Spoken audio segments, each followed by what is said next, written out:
रात के करीब 10:30 बज रहे थे। मुंबई के धारावी का एक पुलिस स्टेशन, वही पुराना पुलिस स्टेशन, हमेशा की तरह फाइलों, टाइपराइटरों की खटखट और थके हुए पुलिस वालों की आवाजों से भरा था।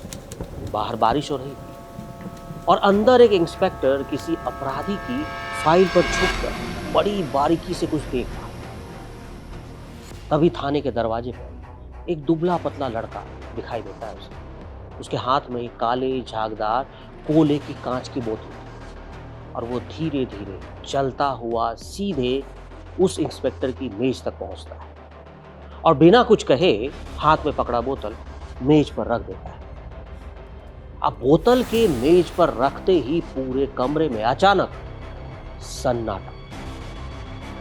एक कांस्टेबल की आंखें फैल जाती हैं। दूसरा पुलिस वाला तुरंत अपनी कुर्सी छोड़ देता है और जो अफसर अभी तक जोर जोर से आदेश दे रहे थे वो भी चुपचाप बाहर निकल गए। और जिस इंस्पेक्टर की मेज पर वो बोतल रखी गई थी वो कुछ सेकंड तक उस बोतल को बस ऐसे एक टक घूरता रहा। उसके माथे पर पसीना छलक उठता है क्योंकि वो कोई एक साधारण कोला नहीं था। वो था वरदराजन मुदलियार का पैगाम। जी हाँ, कहा जाता है कि उस दौर में मुंबई की अंडरवर्ल्ड की दुनिया में वरदराजन एक खामोश ऐलान माना जाता था। आवाज नहीं थी लेकिन उसके खौफ की गूंज पूरे मुंबई में गूंजती थी। और ये प्रतीक था कि जिस पुलिस अधिकारी की मेज पर एक झागदार कोला पहुंच जाए, समझो उससे वरदराजन खुद मिलने आने वाला है। और जब वरदराजन उससे मिलने आता था तो पूरा थाना उसके लिए खाली कर दिया जाता था और किसी की हिम्मत नहीं थी सवाल पूछने की। कुछ ही देर में पुलिस स्टेशन के बाहर कई गाड़ियों के रुकने की आवाज सुनती और सफेद कपड़ों में कुछ आदमी उतरते थे। उनके पीछे धीमे कदमों से चलता हुआ एक शख्स अंदर की ओर बढ़ता है। रंग सांवला, कद सामान्य और एक प्रभावशाली सफेद धोती लुंगी, माथे पर चंदन का टीका और विभूति भस्म। और जैसे वो अंदर दाखिल हुआ पूरा थाना सर झुकाकर जैसे सलाम की मुद्रा में खड़ा हो जाता है। अब मुंबई की सड़कों पर उस दौर में कानून का नहीं, वरदराजन मुदलियार का खौफ चलता। वरदराजन मुदलियार को मुंबई के गुनाहों का देवता कहा जाता था। जी हाँ, ठीक वैसे ही वरदराजन को कुछ लोग मुंबई का पहला हिंदू डॉन भी कहते हैं। अब उसके नाम से उस दौरान कभी मुंबई, जो उस जमाने में बम्बई होती थी, थर्राती थी। और खौफ के इसी नाम को एक वक्त पर गरीबों का मसीहा माना गया। उसने हर वो काम किया जो गैर कानूनी था। और एक समय आया जब मैगजीन के कवर पर उसकी तस्वीरें छपती थी। कई फिल्मों में उसके कैरेक्टर को दिखाया गया, मतलब उसके नाम पर समझिए फिल्म बनाई। और यहाँ तक कि बॉलीवुड के महानायक अमिताभ बच्चन ने अपनी एक फिल्म में इसके स्टाइल को उतारा था। कौन थी वो फिल्म आपको बताएंगे। अब वरदराजन काला बाबू नाम से कुख्यात था और उसे मुंबई के मद्रासी गैंग का लीडर माना जाता, जिसके आगे पुलिस भी हाथ बांधे खड़ी रहती थी, जैसे थाने में कोई अपराधी नहीं, कोई मंत्री आया हो। लेकिन मुंबई पुलिस तक को खामोश कर देने वाला यह आदमी आखिर मुंबई जैसे शहर का डॉन कैसे बन गया। वरदराजन मुदलियार, जिसे बाद में मुंबई की अंडरवर्ल्ड की दुनिया का काला बाबू कहा जाने लगा। और उसकी शुरुआत किसी आलीशान बंगले या अपराधी खानदान से नहीं हुई थी। साल 1926 की बात है। मद्रास प्रेसिडेंसी के तुतकुड़ी में जन्मा वरदराजन एक बेहद साधारण तमिल परिवार से ताल्लुक रखता था। घर की आर्थिक हालत ऐसी थी कि बचपन से ही उसे कमाने की चिंता सताने लगी। किशोरावस्था तक पहुंचते पहुंचते वो समझ चुका था कि छोटे शहर में रहकर उसके सपने पूरे नहीं होने वाले। और फिर हजारों युवाओं की तरह उसने भी सपनों की नगरी बंबई का रुख किया। लेकिन बंबई ने उसे खुले हाथों से नहीं अपनाया। वो दिन भर विक्टोरिया टर्मिनस यानी वीटी स्टेशन जो है वहां पर कुली का काम करता था। सिर पर यात्रियों का सामान, आंखों में अमीर बनने का ख्वाब और जेब में मुश्किल से उस वक्त 2 रोटी के पैसे। रात होने पर कभी स्टेशन के आसपास सो जाता तो कभी बाबा बिस्मिल्लाह शाह की दरगाह में पनाह लेता था। धीरे धीरे वो दरगाह से भी जुड़ गया, गरीबों को खाना खिलाता, लोगों की मदद करता और यहीं से उसने मुंबई की गलियों की असली भाषा सीखनी शुरू की और लोगों को वो था अपना बनाने की कला। वरदराजन बहुत बातूनी किस्म का इंसान था। वो जिससे भी मिलता कुछ ही मिनटों में उसे अपना बना लेता था और शायद यही उसकी सबसे खतरनाक ताकत भी थी। और वीटी स्टेशन पर ही उसकी मुलाकात कुछ अवैध शराब तस्करों से हुई। उन लोगों के पास पैसा था, रसूख था और वो ताकत थी जिसकी चमक वरदराजन को अपनी ओर खींच रही थी। अभी तक वो समझ चुका था कि कूली की मजदूरी से सिर्फ पेट भरा जा सकता है, किस्मत नहीं बदली जा सकती। और यहीं से उसने अपराध की दुनिया में पहला कदम रखा। शुरुआत में वो सिर्फ शराब की बोतलें एक जगह से दूसरी जगह पहुंचाता था, लेकिन जल्द ही उसने अपने संपर्क बढ़ाने शुरू किए। धीरे धीरे उसका नाम धारावी की झुग्गियों में फैलने लगा, खासकर तमिल समुदाय के बीच। वो मददगार और रक्षक की तरह देखा जाने लगा, मतलब रॉबिन हुड की छवि बन रही थी। लेकिन इस मदद के पीछे एक उसने खतरनाक साम्राज्य खड़ा करने की पूरी कहानी बुन रखी थी। अवैध शराब की तस्करी, जुआ, रंगदारी, जमीनों पर कब्जा, कॉन्ट्रैक्ट किलिंग। धारावी धीरे धीरे उसका हेडक्वार्टर बन चुका था। और इसी दौरान मुंबई की गलियों में एक नया नाम गूंजने लगा, मद्रासी गैंगबाज। लेकिन वरदराजन अभी अंडरवर्ल्ड का बादशाह नहीं बना था। उस वक्त मुंबई की अंधेरी दुनिया पर दो नामों का राज चलता था, हाजी मस्तान और करीम लाला। और 1960 का यह दशक था। माया नगरी मुंबई तेजी से बदल रही थी। बंदरगाहों पर विदेशी सामानों की तस्करी चरम पर थी। कस्टम अधिकारियों से लेकर स्थानीय नेताओं तक हर जगह पैसे का खेल था। और इसी दुनिया के सबसे बड़े खिलाड़ी थे हाजी मस्तान और करीम लाला। और उस दौर में वरदराजन बस अपराध की दुनिया में अपनी जगह बनाने की कोशिश कर रहा था। और उसे शायद खुद भी अंदाजा नहीं था कि आने वाले वर्षों में वही मुंबई के सबसे खौफनाक नामों में गिना जाएगा। धारावी, सायन और कोलीवाड़ा जैसे इलाकों में तमिल मूल के हजारों मजदूर और छोटे कामगार रहते थे। वरदराजन ने बहुत जल्दी समझ लिया कि अगर लोगों का भरोसा जीत लिया जाए तो पूरा इलाका अपनी ढाल बन जाता है। और वो गरीब तमिल परिवारों की मदद करता, जरूरत पड़ने पर उन्हें पैसे देता, पुलिस और गुंडों से उनकी रक्षा करता, इन्हें प्रोटेक्शन देता था। और धीरे धीरे इन्हीं झुग्गियों में उसके लिए भगवान जैसी छवि बनने लगी। लेकिन दूसरी तरफ क्या हो रहा था? उसका अपराध साम्राज्य भी तेजी से फैल रहा था। अवैध शराब की तस्करी, जुआ, जमीनों पर कब्जा, सुपारी किले। और अब एक नया नाम था उसमें, ड्रग्स। धारावी अब सिर्फ झुग्गियों का इलाका नहीं रहा, वो वरदराजन का किला बन चुका था। और इसी दौरान कस्टम डॉक इलाके में तस्करी के धंधे में उसका नाम तेजी से फैलने लगा। कहा जाता है कि पुलिस ने उसे एंटीना चोरी करने के मामले में गिरफ्तार किया। कई दिनों तक पूछताछ हुई, लेकिन वरदराजन ने मुंह नहीं खोला। और यहीं से उसकी जिंदगी ने सबसे बड़ा मोड़ लिया। उसकी खामोशी और पकड़ की खबर अंडरवर्ल्ड डॉन हाजी मस्तान तक पहुंची। और मस्तान ऐसे लोगों की तलाश में था जो उसके लिए काम कर सके, जिनकी जमीन पर पकड़ हो, जिनसे लोग डरते हैं और भरोसा भी करते हैं। अब वरदराजन इस काम के लिए बिल्कुल सही आदमी दिखा। कहा जाता है कि जब दोनों की पहली मुलाकात हुई तो वरदराजन ने सीधा सवाल किया था। वरदराजन ने पूछा, मेरे साथ आने में तुम्हें क्या फायदा होगा?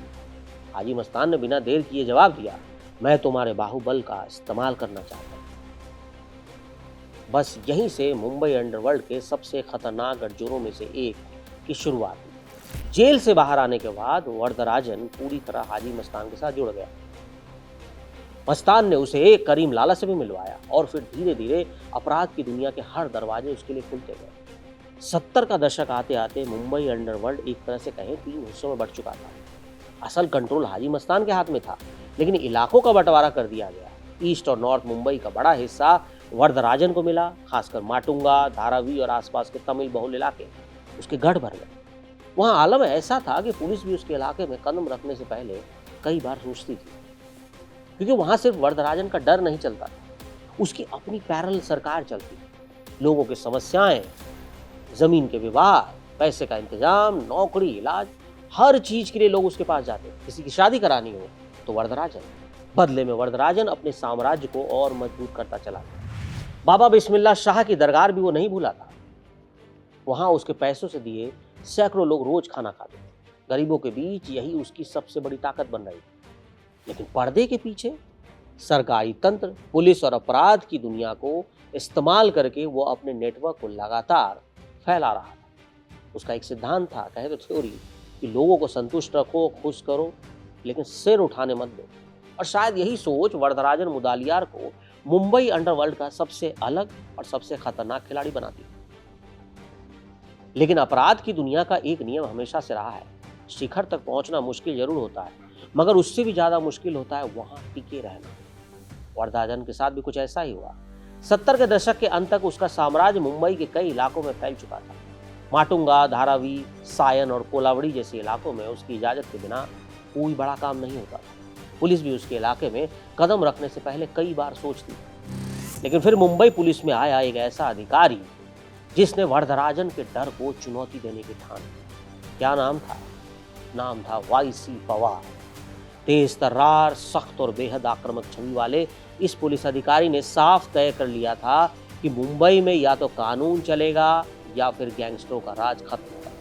और उसके निशाने पर सबसे बड़ा नाम था वरदराजन मुदलियार।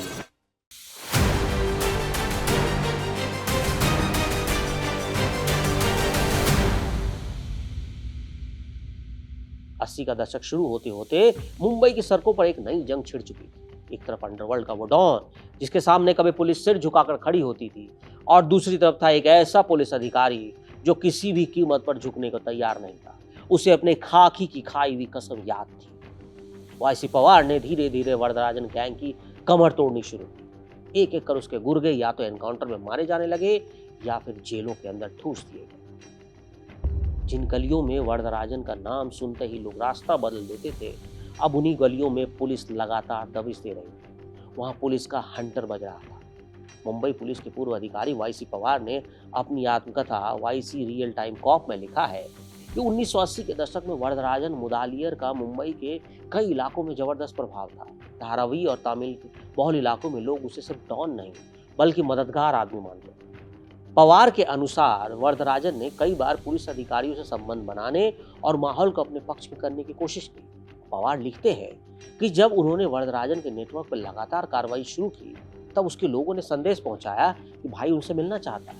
और उस दौर में ऐसी मुलाकातों का मतलब अक्सर समझौता, दबाव या सेटिंग माना जाता था। लेकिन पवार ने क्या किया? साफ इनकार कर दिया। उन्होंने अपने स्टाफ से कह दिया कि कानून से ऊपर कोई नहीं है। पवार के मुताबिक वरदराजन हमेशा बेहद सभ्य अंदाज में पेश आता था। सफेद कपड़े पहनना, मीठी भाषा में बात करना और धार्मिक आयोजनों में दिखना उसकी पहचान थी। लेकिन पवार का मानना था कि इस शांत चेहरे के पीछे एक मजबूत आपराधिक नेटवर्क काम करता था, जिसने बरसों तक मुंबई के कई इलाकों में डर और प्रभाव दोनों बनाए रखा। कहा जाता है कि वरदराजन ने हर तरीका अपनाया।